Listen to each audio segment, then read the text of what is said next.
Greetings, Otaku Faithful. Thank you for joining me again this week. Once again, it's Larry Williams, OAW Commander-in-Chief, and I'm here to bring you yet again another Legend of Korra episode review right here on Otaku Assemble! Weekly, as always, I'm here to bring you the latest in this week's Legend of Korra episode review. And this week's episode, this is Season 1, Episode 10, entitled Turning the Tides. Now, this week's episode picks up right after last week's episode, after Amon confronted and defeated Councilman Tarlok, and after Korra was rescued and returned to Airbender Island. The main jux of this week's episode was that Amon and the Equalists have actually finally mobilized all of their forces and they have attacked the city, starting with taking out all of the council members and then proceeding to using airships to simultaneously attack different boroughs of Republic City at once. And yeah, so war is actually upon us now. Like it's happening now. They are actually attacking the city. The police force have been rounded up and captured, and if it wasn't for the new team Avatar, Tinson would have been right along with them. Now this whole thing has actually forced Tinson to gather up his family and flee, as well as Korra and her team. They were forced to flee the city, and reinforcements had to be called in, which I'll discuss in a minute. So that's pretty much main summary of this week's episode. Things I want to talk about. First off, as I said, or don't know if I mentioned it, not sure because I've been doing multiple takes of this review, but I was actually surprised that that the Equalists have airships. Now I know Hiroshi Sato, of course. I mean, hell, if he didn't build them, he could afford them. True. I guess that was a detail I overlooked. But oh, and then of course there was the airship that they had when they attacked the airbending arena. But what I'm saying is the scale to which Amon has gone, like the stakes to which, you know, he's raised. I mean, an airship fleet and actually like physically attacking the city, like, wow. Wow. I mean, I figured Amon was going to do something more along the lines of like causing riots in the city, you know, actually having the people of Republic City kind of turn against themselves, you know, non-benders versus benders. That's why I thought he was going with this, but instead it's more like the Equalists versus everybody else. And I mean, hell, I'm almost positive that even some non-benders have actually been caught in the crossfire. So that's what I'm saying. That extremist scale that Amon's taken this, I'm actually surprised by. I know a lot of people will say I shouldn't be surprised, but I didn't know he was willing to take it that far. Wow.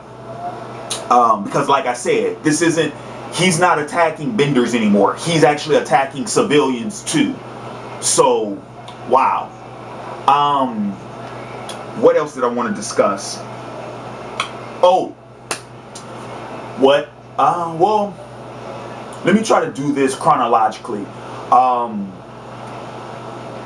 Tinson, his family, the airbending kids, they showed out. I really did enjoy that part of the episode when Tinson's kids were defending the island. That was kick-ass. And you know, I mean, I was glad to see it, but then again, part of that didn't really surprise me, because it's like, hey, these are Aang's grandkids. It's like, hey, Aang was doing it when he was a kid, so yeah, they're younger than he is, or at least I think, yeah, the younger two are. I'm not sure how old Tinson's oldest is, but I mean, hey, Aang was doing it when he was a kid. You know, he saved the whole fucking world when he was 12. So yeah, I mean, it's not shocking that his grandkids could, you know, take out a couple of Equalists on their own island. I really did like that. That was very very fun. Which is a term I don't think you guys hear me say enough in my reviews. When I'm talking about, because normally I'm talking about whether something was done well or whether it was done badly. differently or how things could have been done better. But I don't think I ever discuss things that I'm reviewing in regards to fun, like in regards to just sheer enjoyment, you know? And that's what the scene with Tinson's kids, that's what it was for me. It was fun. Let's see. Let's talk about somewhat of the dissension that's going on within the new Team Avatar. Now, granted, this is just between Asami and Mako, and yes, of course, it's just this rudimentary romance BS that doesn't really have much place in the grand scheme of things. You know, Mako said it best. It's like, yo, you know, the city's under attack. Can we deal with this afterwards? But here's my thoughts on that. And you know, it's kind of funny because this whole thing that's going on with Mako and Asami is actually making me like Asami more. It's making me like Asami much more than before, because think about it like this. Asami's whole thing is like, oh, well, Mako, we were dating, but you have all these feelings for Korra, and you kissed her behind my back, and blah, blah, blah, blah, blah, blah, blah, blah, right? But what is Asami really angry about? She's not angry at the fact that Mako kissed Korra. She's not angry at all about that. That's not it. What she's angry about is that she is at a crossroads about where she fits in with this team. Because Asami came in under the pretenses that she was Mako's girlfriend, that, you know, she pretty much defied her father in order to help out her friends. She considers Korra a friend, and so this information that she's gotten, she's betrayed. That's what it is. She feels betrayed because it's like, no, I signed on for this, and you're giving me this. It's like, where am I fitting in this grand scheme of things? It's like, if you like Korra, why aren't you with Korra? What the fuck am I doing here? Is pretty much what Asami is. That's her sentiment, right? And I 100% completely and totally and utterly agree with her. Why? Because why is Asami even in this series? Why does her character even exist? Because the writers wanted to create some type of love triangle, because we all know, we knew from Jump Street, Korra and Mako, they were going to be, you know, they were going to, you know, do that. So why is Asami in this story? Because she is the third wheel. She is the third corner of the love triangle, right? But when Mako and Korra start, you know, then now Asami's like, well, what the fuck am I even doing here? Asami, baby girl, your guess is as good as mine. That's my whole thing. Why put you in this story if this is the end game? Do you see what I'm saying? That's why I actually like Asami, because what she's doing is she's bringing to the forefront my concerns with her role in this series, and I think a lot of other viewers concerned with what her role is in this series. Asami is voicing it. She is voicing it. So love it. Fucking love it. And I like Asami. Yes, I said it, and I know I'm gonna get mad hate from it. I don't give a shit. I like Asami. She fucking took out like 8 Equalists by herself with one glove in this week's episode. Not to mention she drives, and she's really pretty, and she speaks her mind. How can you not like those qualities? I'm just saying.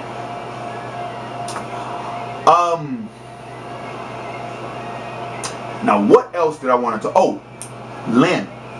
Which I think was the big heartbreaker in this week's episode, was that you know, Lynn pretty much sacrificed herself in order to save Tinson and his family.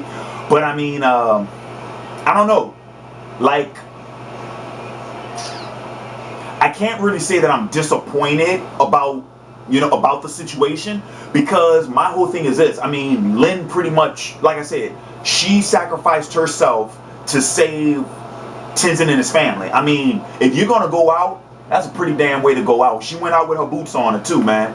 But I mean, it's a shitty situation from Jump Street, because in my personal opinion, this entire series, I think Lynn's been outmatched. Like, Like, the reason why I like Lynn is because even when the stakes are against her, she is still fighting. And she's had successes and she's had a lot of defeats. I mean, hell, actually well, shit, I don't really know if you can really count them successes, because Amon has not been defeated yet. It's been constant defeats for our heroes, which, much in the vein of Avatar The Last Airbender. Avatar The Last Airbender was the same way. Team Avatar in the first series lost more than they won. I mean, and I like those type of stories, because let's face it, in the end, as long as you win the big one, that's all that really matters. Of course you're going to lose. Of course you're going to have setbacks along the way. My whole thing with Lynn is that I just felt like in this series the stakes were just stacked too high against her. Like, I felt like Lynn was fighting because someone needed to fight. But I don't feel like Lynn ever had a chance in this series. Which, like I said, it's unfortunate, but you need that. Why? Because that's what set the stakes in the series. If you have a series where your hero is constantly winning, there are no stakes. What are the stakes if we know at the end of the day the hero's going to save the day? You gotta at least show that your heroes are coming against some type of adversity. That way, when they overcome it and they win at the end, it's that much greater. If all they're doing is just keep winning along the way, who gives a shit? And that's what I feel like with Lynn. I think, like I said, she fought the good fight, but I don't think she ever really had a chance. Nah, I don't think she ever did really stand a chance. But she did her thing. She went out with her boots on her. And that's going to bring me to the last topic I want to talk about in this review, and that's the United Forces. Tenzin pretty much put out an APB for the United Forces, which I figured the United Forces, just as they sound, this is like the military force that was founded after the war ended. And sure enough, we saw a naval fleet at the end of this week's episode, led by General Iroh, who for the sake of argument, I'm going to assume this is Zuko's grandson. Just keep in mind, 70 years. I don't think Zuko's son would look that young 70 years later, unless Zuko waited a very long time to have kids. So I'm going to assume that's his grandson. And voiced by the same voice actor, which I loved. I love that. And yeah, that motherfucker looks just like Zuko. Same eye, that auburn, that golden auburn eye color that Zuko's family had, same eye color and everything. So I'm interested to see how this whole thing pans out. But another thing though, you'll notice that fleet wasn't that big. I'm curious to whether or not that fleet's going to be enough. But yeah, that scene pretty much set up what we're going to see in next week's finale, where Republic City is pretty much going to be a battleground. Yeah, that's for the most part. Unless they decide to do the whole fight like over the water, you know, like airships versus naval ships. Unless they decided to do it like that, I'm hoping for some on-ground fighting in Republic City. So that's pretty much going to wrap up my review. Those are pretty much my thoughts on this week's episode. Good episode. And yeah, things are picking up. I do want to make this comment though. Well, nah, never mind. I'll save it for next week. But anywho, so that's going to do it for me. In the comments below, let me know what you think about this week's episode. And let me know what your thoughts, predictions, expectations for next week's episode, next week's finale is. But until then, this has been Larry Williams, OAW Commander-in-Chief, signing off. And until next week, peace.